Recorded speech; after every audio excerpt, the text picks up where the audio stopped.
2025 कहां जाएगा मार्केट्स, यही क्वेश्चन है सबके मन में। वेल, आज एक तो मैं सारे फैक्ट्स और डेटा आपको देने वाला हूं, ठीक है। जो भी रिपोर्ट्स हैं around what analysts are saying कि 2025 में क्या होगा, आपको वो भी दूंगा और उन सबके लिंक्स सोर्सेज के आपको डिस्क्रिप्शन में मिल जाएंगे। एंड साथ ही साथ ना इस वीडियो में मैं आपको अपना ओपिनियन भी बताऊंगा कि यार मेरे पर्सपेक्टिव से where am I seeing the markets in 2025 and मैं आपको अपना लॉजिक भी दूंगा कि why am I thinking this way. And then you can decide which side are you on. Would you agree with me? Would you disagree with me? और comment box में I'm sure आप नीचे बता ही दोगे। तो शुरू करते हैं।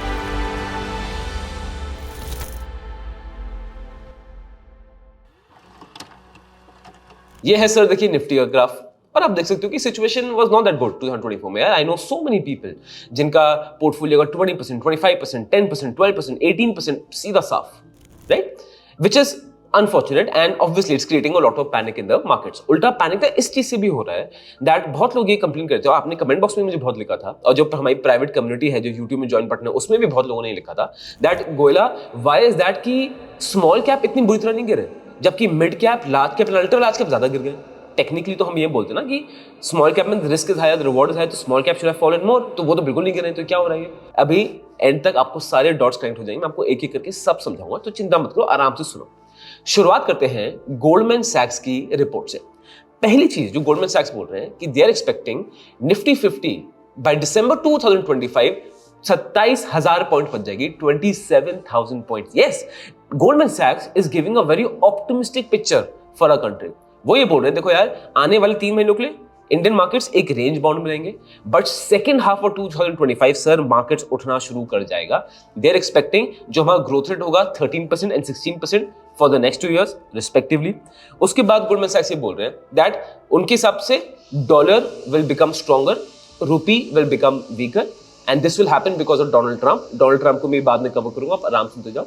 तो because they are expecting Goldman सैक्स दैट डॉलर स्ट्रॉन्ग हो जाएगा, तो जो इन्फोटेक कंपनीज हैं जो इंडिया से एक्सपोर्ट कर रही हैं, बिकॉज अब डॉलर महंगा हो गया है, वो डॉलर में पैसे कमा रहे हैं, तो रुपये इनकी अर्निंग कितनी बढ़ गई है, राइट। तो गोल्डमैन सैक्स एक तो उन पे अपने आप को ज्यादा वेट कर रहा है। दे आर सेइंग कि जो इन्फोटेक कंपनीज जो एक्सपोर्ट कर रही हैं उनका बहुत अच्छा टाइम होने वाला है। एंड फार्मा कंपनीज में गोल्डमैन सैक्स ने मार्केट वेट बढ़ाया है। वो बोले कि बिकॉज ये डिफेंसिव इन नेचर है, इसकी कैरेक्टरिस्टिक्स है, इस टाइम पे बहुत ज्यादा काम आएगा। ओवरऑल गोल्डमैन सैक्स ये बोल रहे हैं कि देखो एज ऑफ नाउ सिचुएशन क्या है, वैल्यूएशंस थोड़ी हाई है, कॉर्पोरेट अर्निंग्स Q2 की अच्छी नहीं आई है, तो लोगों का सेंटिमेंट इतना अच्छा नहीं है, let's be honest. And that is why Goldman सैक्स इज सेइंग कि सिर्फ एक शॉर्ट टर्म सेंटिमेंट प्रॉब्लम है, लॉन्ग टर्म में they are still extremely bullish on India, जैसे मैंने आपको बताया। सर वो थी गोल्डमैन सैक्स की रिपोर्ट। अब जस्ट बिकॉज वो गोल्डमैन सैक्स की रिपोर्ट है इसका मतलब हम उसको सच मान के बैठ जाए, बिल्कुल भी नहीं। हम चीजों को लॉजिकली खुद समझेंगे, ठीक। अब आप देखो उसको लॉजिकली ब्रेक डाउन करते हैं। कोई भी इकोनॉमी अगर मैं चारों स्टॉक मार्केट अच्छा करे, वो अच्छा कब करेगा? जब इकोनॉमी में भाई बहुत खर्चा होगा, कैपिटल एक्सपेंडिचर होगा, जब कंपनीज नए नए प्लांट्स खोल रही हैं, greenfield projects, brownfield projects, and सरकार पैसा डाल रही है इकोनॉमी में, तो बेटर होता है। अब सरकार कितना पैसा डालेगी इकोनॉमी में, जो मेन ट्रिगर है इकोनॉमी का, दैट डिपेंड्स सरकार का फिस्कल डेफिसिट। फिस्कल डेफिसिट क्या है? सरकार की उधारी। अब जैसे आप जानते हो most of the major economies in the world problem क्या है? स्पेंडिंग बहुत ज्यादा है, अर्निंग्स कम है, और वो फिस्कल डेफिसिट बीच का गैप रह जाता है। बट इंडियन गवर्नमेंट इस मामले में बहुत अच्छा कर रही है, and credit to where credit is due, the Modi government has done fantastic job here, जहां पे they have managed to reduce the fiscal deficit, जो एक डेमोक्रेटिक कंट्री में बहुत ज्यादा डिफिकल्ट होता है, बिकॉज जैसी कोई गवर्नमेंट आती है they want to increase expenditure to get more votes for the people, right. But यहाँ पे this government has actually done well. जैसे आप देखोगे इनका 2022 में फिस्कल डेफिसिट हमारा था 6.4%, 2023 में गिर के आ गया 5.9%, 2024 में गिर के हो गया 5.8%, and it is forecasted by 2026 हमारा फिस्कल डेफिसिट 4.5% तक चला जाएगा। अगर फिस्कल डेफिसिट कम है इसका मतलब क्या है? सरकार ज्यादा खर्चा कर सकती है। इसका मतलब एक और है कि प्राइवेट स्पेंडिंग और होगी। जब सरकार खर्चा करती है sir, it is followed by private spending, जहां पे प्राइवेट प्लेयर्स, प्राइवेट कंपनीज खुद खर्चा करती है, बिकॉज दे नो सरकार is there to back them up.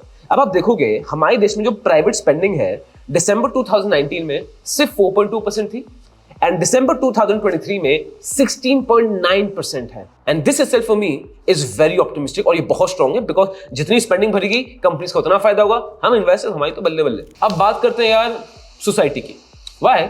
Because अगर आपने मेरी पहली वीडियोस देखी हैं और अगर आप मुझे पहले से फॉलो कर रहे हो और अगर नहीं कर रहे हो तो please hit the subscribe button, hit the like button, हमें बहुत सपोर्ट मिलता है और अच्छा कंटेंट तो आपके पास आता रहेगा, वो गोयला का प्रॉमिस है। और अगर आपको अभी डाउट है ना तो वीडियो के एंड तक टिकना, फिर अगर आपको अच्छा लगे तो पक्का सब्सक्राइब और लाइक जरूर करना, इट रियली हेल्प्स आउट। सो अपने जो पहली वीडियोस में बोल रखा है कि मेरे लिए जो इंडिया का बहुत बड़ा कंसर्न है कि inequality in a country, rich is getting richer, poor is getting poorer. इसमें दिक्कत सर ये है दैट डेमोक्रेसी है, डेमोक्रेसी में इट्स रन बाय वोट्स। कौन पावर पे आता है? वोट्स होते हैं मेजॉरिटी के पास, majority people are generally always poor. और जब सोशल इक्वालिटी और बढ़ जाती है तो गवर्नमेंट से पुअर पे फोकस करती है। गवर्नमेंट ऐसे फ्रीबीज निकालेगी, ऐसी चीज निकालेगी, रिच को और टैक्स करेगी जिससे rich start moving out of the country, businesses start getting shut from the country and country पूरी सोशलिस्टिक बन जाती है, इकोनॉमी खत्म हो जाती है। एंड अगेन ऐसा नहीं है कि सिर्फ कैपिटलिस्ट बेस्ट है, कैपिटलिज्म बेस्ट है, सोशलिज्म खराब है, बिल्कुल नहीं। It has to be a balance, ठीक है, but extreme of both is horrible. तो मेरा ये बड़ा कंसर्न। अब अगर मैं आपको थोड़ी स्टैट्स बताता हूँ, हमारी जो एब्सोल्यूट पॉवर्टी थी 2013 में थी 29.17%, 2023 में हो गई 11.28%, जो एक ड्रास्टिक रिडक्शन हुआ है of 17.89 points. So is this good? Yes, this is good. As a matter of fact अब स्टेट गवर्नमेंट भी देखोगे तो पिछले 9 साल में सिर्फ उत्तर प्रदेश में 5.94 crore people were taken out of poverty, Bihar में 3.77 crore people were taken out of poverty, Madhya Pradesh में 2.3 crore people were taken out of poverty, Rajasthan में 1.87 crore people were taken out of poverty.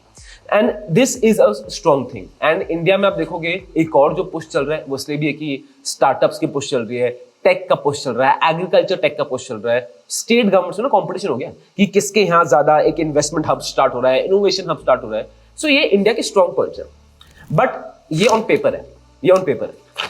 थोड़ा मैं आपको रियलिस्टिकली बताता हूँ। एज हम स्टॉक मार्केट्स होते हैं, we read so much of economics और हम इतना न्यूज और डेटा कंज्यूम करते हैं ऑन डेली बेसिस, बहुत बार we lose touch with reality, right? तो हम क्या सोचते हैं दुनिया ऑन पेपर ही है, रियलिटी अलग है। But the thing in economics is जो ऑन पेपर हो रहा है एंड जो ऑन ग्राउंड हो रहा है उसके बीच में डिफरेंस कम से कम 3-4 साल का होता है। जो ऑन पेपर दिखा रहे हैं अभी स्टार्ट हुआ है, 3-4 साल बाद ग्राउंड में आपको डिफरेंस पता चलेगा। तो जैसे यूपी, यहाँ पे लिखा हुआ है कि यूपी में 5.94 crore people are bought out of poverty, right?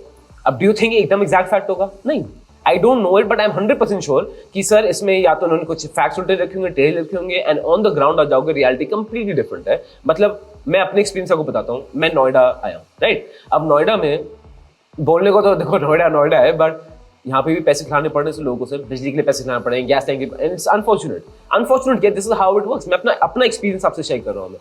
तो इसलिए कि जो गवर्नमेंट बताती है, and this is about any government, not this government, and I know there will be people जो मुझे अंधभक्त बोल देंगे और देयर विल बी पीपल जो मुझे एकदम एंटी नेशनल बोल देंगे, तो वो तो आप कमेंट बॉक्स में बोलते हैं ना, मेरा एंगेजमेंट नहीं बढ़ता है, तो I don't mind that.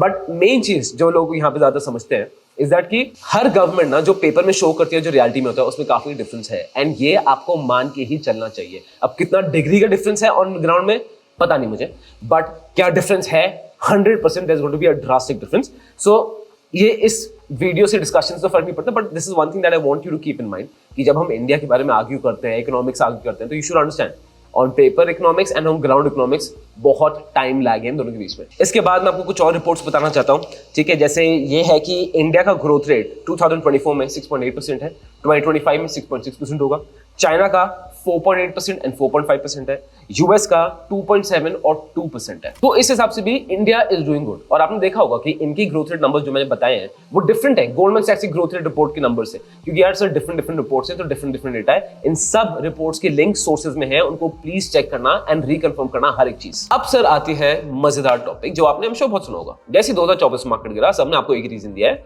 And my self include, because ये सबसे ज्यादा हाइटेड पॉइंट था कि FIIs बेच रहे हैं, FII सेल कर रहे हैं। अक्टूबर में 1.14 लाख करोड़ का सेल कर दिया, राइट? और नवंबर में भी भारी भरगम सेल है। और वहीं पे उल्टी तरफ रिटेल इन्वेस्टर्स इंडिया में are investing heavily, right? AMCs are super cash rich, इतना हो रहा है कि मतलब AMCs के इतना पैसा पड़ा हुआ है कि जब इलेक्शन रिजल्ट आए थे वो it didn't go what investors expected, BJP की मेजॉरिटी में नहीं आई थी, मार्केट नीचे आया। Within 1 week AMCs because they are cash rich mutual fund companies, उन्होंने खरीदना शुरू कर दिया, मार्केट बढ़ गया। बजट में भी हुआ, मार्केट गिरा, विद इन 1 वीक AMCs ने खरीदना शुरू कर दिया, मार्केट दोबारा ऊपर चढ़ गए। तो AMCs are very cash rich. अब बात ये आती है कि इनका आगे जाके क्या टेक होने वाला है, व्हाट इज द सिचुएशन, ठीक? तो सबसे पहले FIIs का लेते हैं। देखो यार FIIs का सीन ये है ना, चाइना में the value proposition is much higher, ठीक है? एशियन मार्केट्स में इज मच हायर। क्यों? चाइना में एक तो ऑलरेडी एक स्टिमुलस पैकेज जा रहा है गवर्नमेंट की तरफ से, ठीक है, एक पूरी क्वांटिटेटिव ईजिंग जा रही है, तो ये शॉर्ट टर्म जो लिक्विडिटी बर्स्ट होता है इकोनॉमी में, तो for that short term period it is much better and markets do well, तो इन्वेस्टर्स ऑब्वियसली अट्रैक्टेड है। और अगर वैल्यूएशन में देखोगे तो Asian markets are much more fairly valued, right, fairly valued. अब सिर्फ वैल्यूएशन मेरे हिसाब से not the thing you can only जज अ स्टॉक बाय वैल्यूएशन है। तो अगर मैं टीसीएस ले लूं, टीसीएस की valuation has been the highest for the past decade, but it's been doing one of the best in the IT companies, right? Not recently, एक साल से, but अगर मैं पूरे 10 साल का देखूं तो। Coming back to the point, या point ये कि FIIs का शायद आउटफ्लो और होता रहेगा, ठीक है। और एक और चीज आपको बता रहा हूँ, FIIs का ना सेंटिमेंट इतना स्ट्रॉन्ग है नहीं अब। जैसे ये रिसेंटली हुआ था, फेड ने इंटरेस्ट रेट कितने पॉइंट से कम किया था, 25 बेसिस पॉइंट से कम कर दिया था, 0.25 से कम कर दिया। अब टेक्निकली जब फेड ने इंटरेस्ट रेट कम किया है तो market should go up, but हुआ क्या है, मार्केट ज्यादा ऊपर नहीं गए, बॉन्ड यील्ड्स ऊपर चले गए। इन्वेस्टर्स अभी भी बॉन्ड्स में पैसा डाल रहे हैं, जबकि होना मार्केट्स में चाहिए था। अब इसका लॉजिक ये है, जो एनालिस्ट प्रेडिक्ट कर रहे हैं, जो लॉजिकली आप सोचोगे कि वो इसलिए कि देखो यार, इन्वेस्टर्स का फेड से भरोसा उड़ गया। उनको लग रहा है कि भाई ये फेड तो गाजर देता रहेगा, मैं कम करूंगा, इंटरेस्ट रेट कम करूंगा। पता नहीं 1.5-2 साल बाद तो फेड ने इंटरेस्ट रेट कम किए। End of course I can understand, उनको भी इन्फ्लेशन कंट्रोल में करना था, तो वो एक होप दे जाती है इन्वेस्टर्स को। तो maybe the investor are tired of the hope. कुछ रिपोर्ट्स भी बोलते हैं कि भाई इन्वेस्टर्स हैव रियलाइज्ड कि वो interest rates will never be pre Covid levels, और कोई वैसे एक्सपेक्ट भी नहीं कर रहा है, और ये इंटरेस्ट रेट यही है। एंड लोग अभी भी डरे हुए बहुत, क्योंकि जियोपॉलिटिकल टेंशन बहुत हो रही है। So people are preferring bond yields. तो FIIs का ना ज्यादा सेंटिमेंट ये है, and I think they will continue to sell, ठीक है। I am not expecting FIIs to do very well in the future, ठीक है, इन आवर कंट्री। अब आ जाते हैं सर रिटेल इन्वेस्टर्स में, जो मेन बॉल गेम है। यू माइट से कि गोयला, चल अभी तो रिटेल इन्वेस्टर का भी सेंटिमेंट खराब हो रहा है यार, FIIs ने वैसे बेचना शुरू कर दिया है। अगर रिटेल इन्वेस्टर ने बेचना शुरू कर दिया ना, हमारे लग गए, हमारी बैंड बच जाएगी। I agree, but at the same time I don't think retail investors अपनी इन्वेस्टमेंट्स बिल्कुल भी कम करने वाले हैं, and this is something to be super proud of. और मैं आपको लॉजिकली बताता हूँ क्यों। सबसे पहली चीज ये यहाँ पे आई है, अमेरिका में 401k क्या होता है, यस 401k। तो 401k आपने सुना होगा, कोई यूएस गया तो बड़ी एक फेमस वहां पे इन्वेस्टमेंट ऑप्शन है, राइट। मतलब आप देखो 401k का parallel if I want to draw to India would be EPF, ठीक है, एम्प्लॉय प्रोविडेंट फंड, जहाँ पे एम्प्लॉय भी पैसे डालता है और बंदा भी पैसे डालता है, जो वो एम्प्लॉय है, एम्प्लॉय दोनों पैसे डालते हैं, एंड वो पैसा स्टॉक मार्केट्स में जा सकता है। तो it can get a higher risk and it can get a higher reward, ठीक है। एंड वो पैसा आदमी अपने हिसाब से ऊपर नीचे करता है, टैक्स बेनिफिट भी बंदे को 401k में मिल जाता है, and on top of it he can do it till 59.5 years of age, तब तक वो पैसा लॉक इन होता है। This is 401k in US। अब सेम टाइप की मूवमेंट ना इंडिया में शुरू हुई है, जहां पे 2015 में अलाउ कर दिया था इंडियन गवर्नमेंट ने कि रिटायरमेंट फंड्स को हम स्टॉक मार्केट में पार्क कर सकते हैं। पहले इंडिया में कॉन्सेप्ट था ही नहीं। अब जब ये हुआ है तो आप देखोगे स्टॉक मार्केट में ज्यादा पैसे आएंगे, बिकॉज अब रिटायरमेंट फंड्स भी स्टॉक मार्केट में इन्वेस्ट करें। और इसके ऊपर भी अगर एक एम्प्लॉय एक टैक्स डेफर्ड इन्वेस्टमेंट में पैसा डालना चाहेगा ना, वो भी स्टॉक मार्केट में जा सकता है पैसा। तो आप देखोगे स्टॉक मार्केट में इंडियन गवर्नमेंट ने बड़ा इजी कर दिया मनी का फ्लो, जो पहले काफी रिस्ट्रिक्टेड था। बट अगेन फॉर दिस 20 साल बाद इफेक्ट आएगा, बिकॉज ज्यादातर जो अभी लोग हैं EPF में और जो हमारे यहाँ पे काम कर रहे हैं, ये यूएस में देखा गया था कि 1980 में 401k को स्टॉक मार्केट में इंट्रोड्यूस किया, एंड 2000 में फिर स्टॉक मार्केट्स में एक्चुअल पार्टिसिपेशन देखा। तो I am expecting same thing would be in India, and I think India में थोड़ा ज्यादा ही होगा, बिकॉज इंडिया में तो पॉपुलेशन भी बहुत यंग है। अभी तो जब ये हमारी जनरेशन अब ओल्ड होगी, तब सर मार्केट्स में देखना कितना सारा पैसा आने वाला है। मतलब लॉन्ग टर्म में तो sir markets is going to be rich as F मैं आपको बता रहा हूँ, इतना पैसा मार्केट्स में आएगा। दूसरी चीज मैं आपको, अब ये मेरा लॉजिक है। अब मैं I really enjoy the book Morgan Housel की psychology of money. I am sure you have heard about it बहुत ज्यादा। अब उस बुक में लिखा है कि लोग ना बड़े इंप्रेशनेबल होते हैं इन देयर प्राइम एजेस, है ना, in early 20s and early 20s। Morgan Housel बोलते हैं कि यार इस टाइम पे जो लोग पैसे के बारे में सीखते हैं, जो देखते हैं ना, वो उनका परसेप्शन बन जाता है for the rest of the life, and they carry it. That is why you see हमारी ओल्डर जनरेशन, हमारे पेरेंट्स की जनरेशन आप ले लो, who were there in their prime in 80s and 90s, late 80s and 90s में जो markets में थे या जो प्राइम में थे हमारे parents, they hate stock markets. Why? उनके स्टॉक मार्केट्स का मतलब ही यही है कि भाई मैनिपुलेशन, स्टॉक ब्रोकर चीट करेगा, वो चीट करेगा, जो एक्चुअली उस समय बहुत ओपनली होता था यार। सेबी के पास तो समय अनफॉर्चुनेटली कोई पावर्स थी नहीं, वो तो practically it was nothing compared to today, right. And situation back then was not transparent, it was not clear, and Harshad Mehta का भी सिचुएशन हैपेंड। तो people of that generation still hate stock market, they don't want to get into stock market. उन्होंने इतना खराब सुन लिया उनके prime ages में, राइट। एंड बट इस जनरेशन को आप देखोगे, इसमें इतने डीमैट अकाउंट्स खुले हैं, स्पेसिफिकली जनरेशन जिन्होंने कोविड में पूरा देखा है कि मार्केट्स चढ़ते हुए, जो मैं बोलूंगा millennials, majority of the millennials भी है and all of maybe Gen Z है, they have kept stock markets in the mind. For them stock markets is always a great option to invest. So for me FIs versus retail investment, हाँ FIs expecting कम जाएंगे, but retail investor sir आप going to do very well. और मेरे हिसाब से retail participation ना with time सिर्फ बढ़ना ही. और यार ये पॉइंट मैं ऐड करना भूल गया था कि FIs ना एक और रीजन से मेरे हिसाब से इंडिया में थोड़ा डिमोटिवेट होंगे, बिकॉज इंडिया का ना काफी खराब मार्केटिंग हो चुकी है in terms of stock markets, and this is because of the Adani group. पहले अडानी ग्रुप पे हिंडनबर्ग का एलिगेशन पड़ गया, फिर 20 नवंबर को और फ्रॉड का एलिगेशन पड़ गया. और जब यार एक इतने बड़े कॉन्ग्लोमरेट में एक कंट्री के उस पर क्वेश्चन उठ जाता है ना, तो you would question the entire other conglomerates in the country also कि ये कंट्री कैसे काम करे नहीं करे. अब क्या सच है क्या झूठ है, देखो यार ये हम कोई डिसाइड करने वाली नहीं है, ये तो प्रॉपर रेगुलेटरी बॉडीज ही डिसाइड करेंगी. जैसे सुप्रीम कोर्ट ने पहले अडानी को क्लीन चिट दे दी थी तो उसमें नहीं था. अब उसको आप ये बोल सकते हो कि ये हमें डिफेम कर रहे हैं, ये कर रहे हैं, वो 50 थ्योरीज हैं. बट इन कंक्लूजन तो सर देखो ये है कि यस FIIs और कम होंगे, बिकॉज इंडिया को डिफर्मेशन तो हुआ यार हमारे देश का. फिर आ जाते हैं सर डोनाल्ड ट्रंप में. अब Donald Trump winning the elections is going to be a major thing. मैं डोनाल्ड ट्रंप एक डिटेल वीडियो बनाई हुई थी, तो आप उसको जरूर देख सकते हो. ठीक है, देखो सबसे पहली चीज, डोनाल्ड ट्रंप चाइना पे बहुत टैरिफ्स डालने वाला है एंड इट्स एक्सपेक्टिंग, वो तो ओपनली बोल ही चुके हैं. तो this can help India, so I am very optimistic for that. At the same time under Donald Trump वो टैक्स कट्स परमानेंट कर रहे हैं, तो dollar will get stronger, and dollar get stronger India के लिए it's bittersweet situation, sweet for exporters, bitter for importers, right? And but एक चीज जो डोनाल्ड ट्रंप बहुत वो मेजरली करे ना, which I am very concerned for that about India, is the fact कि यार Donald Trump is not into renewable energy at all. वो तो खुद बोल रहे हैं ड्रिल बेबी ड्रिल, मैं तो भाई अमेरिका में all fossil fuel दूंगा, I'm going to get the fossil fuel energy back to America.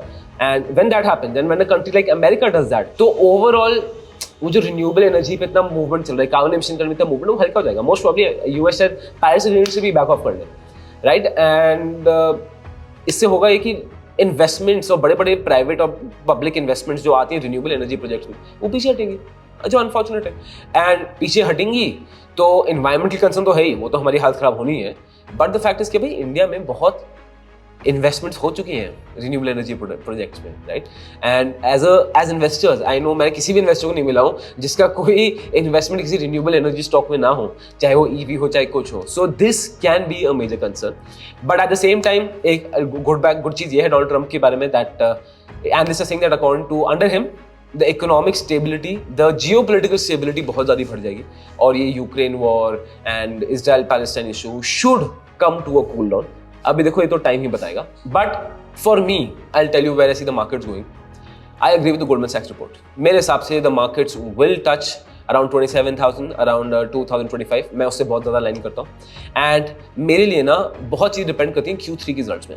अब जो Q2 के रिजल्ट्स आए थे, ठीक है, वो अच्छे नहीं आए थे, तो इसलिए एक सेंटिमेंट ऑलरेडी खराब हो गया कि भाई जितना हम उम्मीद करते उतना नहीं है. अब with time I am hoping what कि एक तो इन्वेस्टर्स की उम्मीदें भी नीचे आएंगी, एक्सपेक्टेशन बहुत हाई हो गई थी.